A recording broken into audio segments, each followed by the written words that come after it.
Praise the Lord. ജ്ഞാനത്തിൻ്റെ പുസ്തകം 8-ാം അധ്യായത്തിൽ ഇങ്ങനെ പറയുന്നു: ഭൂമിയുടെ ഒരറ്റം മുതൽ മറ്റേ അറ്റം വരെ ജ്ഞാനം വ്യാപിച്ചു കിടക്കുന്നു. അവൾ എല്ലാ കാര്യങ്ങളും നന്നായി ക്രമപ്പെടുത്തുന്നു. ദൈവിക ജ്ഞാനം കഴിഞ്ഞ ബ്രദറുടെ ധ്യാനം 3 പ്രാവശ്യമായിട്ട് പങ്കെടുക്കുവാൻ എന്നെ ഇവിടെ അനുവദിച്ചു. മാമോദീസായിലൂടെയോ യേശുക്രിസ്തുവിലൂടെ വിശ്വാസത്തിലൂടെയോ നമുക്ക് ലഭിക്കുന്ന പരിശുദ്ധാത്മാവ് വഴി, ആ പരിശുദ്ധാത്മാവിൽ എല്ലാ വരദാനങ്ങളും അതിൽ തന്നെയുണ്ട്. അനുഭവസ്ഥയാണ്. അതുകൊണ്ട് പറയുമ്പോഴെല്ലാം ഇത് ലഭിച്ചിട്ടുള്ളതാണല്ലോ ഈ പറയുന്നതെന്ന് എനിക്ക് മനസ്സിലാവാറുണ്ട്. ഒരു തവണ ധ്യാനം കഴിഞ്ഞപ്പോൾ ബ്രദർ പറഞ്ഞു, സൺഡേ ഒരു മധ്യസ്ഥ പ്രാർത്ഥനയുണ്ട്, താല്പര്യമുള്ളവർക്ക് വരാമെന്ന്. അപ്പം ഞാനും വന്നിട്ട് അന്ന് പ്രാർത്ഥിച്ചപ്പോൾ ജീസസ് വണ്ടറിന് വേണ്ടി പ്രത്യേകമായിട്ട് പ്രാർത്ഥിച്ചുകൊണ്ടിരിക്കുമ്പോൾ പെട്ടെന്ന് എനിക്ക് ഭയങ്കരമായിട്ട് തലവേദനിക്കാൻ തുടങ്ങി, ശക്തമായ തലവേദന. അപ്പോൾ പ്രാർത്ഥന എല്ലാം കഴിഞ്ഞപ്പോൾ ഞാൻ വേഗം വീട്ടിൽ പോയി ചെന്ന് കണ്ണടച്ച് കിടക്കുക. എന്തിനാ ഈ തലവേദന? അപ്പം നമ്മൾ ക്ലാസ് കേട്ട് കഴിഞ്ഞപ്പോൾ നമുക്കറിയാം ഇതെല്ലാം ദൈവം ആഗ്രഹിക്കുന്നതിലേക്ക് കാഴ്ചവെച്ചുകൊണ്ടിരിക്കുക. തലവേദന ഇതെല്ലാം കൊടുത്ത് ഈശോയുടെ കുരിശിലേക്ക് കൊടുത്ത് ഏകദേശം 8:30 മണിയായപ്പോൾ തലവേദന പതുക്കെ കുറയാൻ തുടങ്ങി. കുറഞ്ഞ് പെട്ടെന്ന് ഞാൻ ഈശോയുടെ ആൾപ്പെരുമാറ്റം അനുഭവമായി. എന്നോട് പറഞ്ഞു, നീ അവനെ വിളിച്ച് പറയുക, ജീസസ് വണ്ടറിൻ്റെ കാര്യത്തിൽ നീ വിഷമിക്കേണ്ട എന്ന്.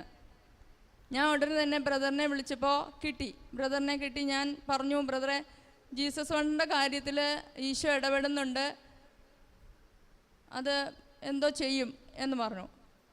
പിറ്റേ ദിവസം ബ്രദർ എന്നെ വിളിച്ചിട്ട് പറയുക, ആരും ഒരാൾ 1,00,000 രൂപ ഇട്ടിട്ടുണ്ടെന്ന്.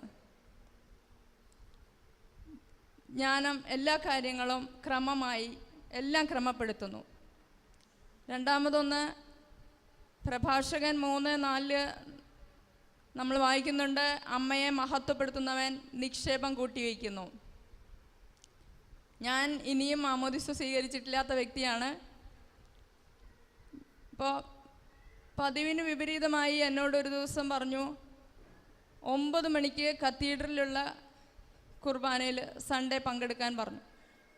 അപ്പം ഞാൻ പോയിട്ട്, അതും ഫസ്റ്റ് റോയിലിരിക്കാൻ പറയുന്ന ലാസ്റ്റ് റോയിലാണ് അന്ന് ഇരുത്തിയത്. അപ്പം ഞാൻ ലാസ്റ്റ് റോയിലിരുന്നിട്ട് മാസമെല്ലാം കഴിഞ്ഞ് എല്ലാവരും പോയി കഴിഞ്ഞ് ഞാൻ അവിടെ നിന്ന് ജപമാല ചെല്ലുമ്പോൾ കണ്ണടച്ച് ജപമാല ചൊല്ലിക്കൊണ്ടിരിക്കുമ്പോൾ പെട്ടെന്ന് പുറകിൽ നിന്ന് ശബ്ദം കേട്ടു. ആനവാലിൻ്റെ അവിടെ സ്വർഗീയ പ്രകാശം, പിതാവായ ദൈവം, സകലരുമുണ്ട്. പെട്ടെന്ന് പരിശുദ്ധ അമ്മയുടെ നിത്യസഹായ മാതാവിൻ്റെ രൂപത്തിൽ നിന്ന് മാതാവ് ഓടി ആനവാതിലിൻ്റെ അടുത്തേക്ക് ചെല്ലുന്നു.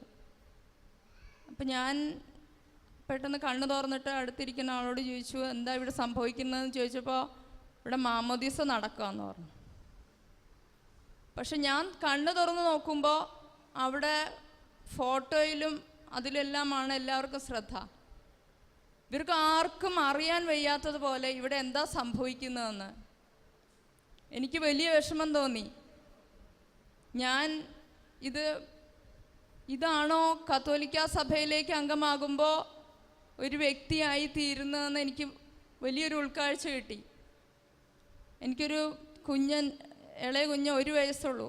അപ്പോഴെല്ലാം വളരെ സഹനമാണ്, പനിയും കഫക്കെട്ടും, കുളിക്കാനേ പറ്റില്ല. അതുപോലെ വയ്യാണ്ടിരിക്കുമ്പോൾ വാഷിംഗ് മെഷീൻ നിറയെ തുണി കിടക്കുക, നല്ല വെയിലുണ്ട്, എന്നാൽ വെയിലത്ത് കൊണ്ടിടാം. ഞാൻ കുഞ്ഞിനെയും കൊണ്ട് വെയിലത്ത് ഇങ്ങനെ ഇറങ്ങി നിന്നപ്പോൾ പെട്ടെന്ന് ഫാത്തിമ മാതാവ് ഇങ്ങനെ എൻ്റെ അടുത്ത് നിൽക്കുകയാണ്, കിരീടമെല്ലാം വെച്ച്.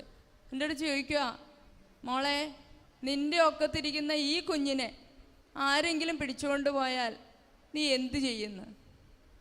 ഞാൻ പറഞ്ഞു, അതിനെ കണ്ടു കിട്ടുവോളം ഞാൻ അതിൻ്റെ പുറകെ പോവും. അപ്പം അമ്മ പറയുക, എൻ്റെ ഒക്കത്തിരുന്ന അനേകം കുഞ്ഞുങ്ങളെ കാണാതായിട്ടുണ്ട്, നീ പ്രാർത്ഥിക്കണം.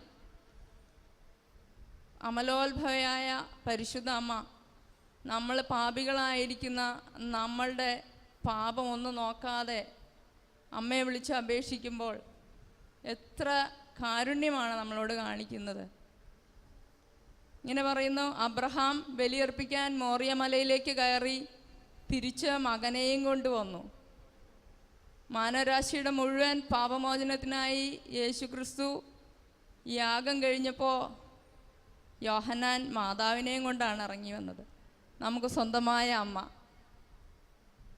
എനിക്ക് ഈശോയുടെ സ്പർശനം കിട്ടിയതിന് ശേഷം ഞാൻ അനുഭവിച്ച ഈശോയുടെ ആ മഹത്വം, ആ ഒരു പരിമളവും ആ രുചിയും, ബ്രദറുടെ കാസറ്റ് ഇട്ട് കേൾക്കാൻ തുടങ്ങിയപ്പോൾ എൻ്റെ ഉള്ളിൽ സെയിം ആത്മീയതയാണെന്നും എനിക്കത് വലിയ സന്തോഷമായിട്ടും തോന്നി. പിന്നെ ദൈവം എന്നെ ഇങ്ങോട്ട് നയിക്കുമായിരുന്നു. ഇവിടെ വന്നിട്ട് ബ്രദറും ടീം അംഗങ്ങൾ ഓരോരുത്തരും ഓരോ വ്യക്തിയോടും എങ്ങനെയാണ് പെരുമാറേണ്ടത്, എങ്ങനെയാണ് വളർത്തേണ്ടത്, അത് നമുക്ക് കാണിച്ചു തരുമായിരുന്നു.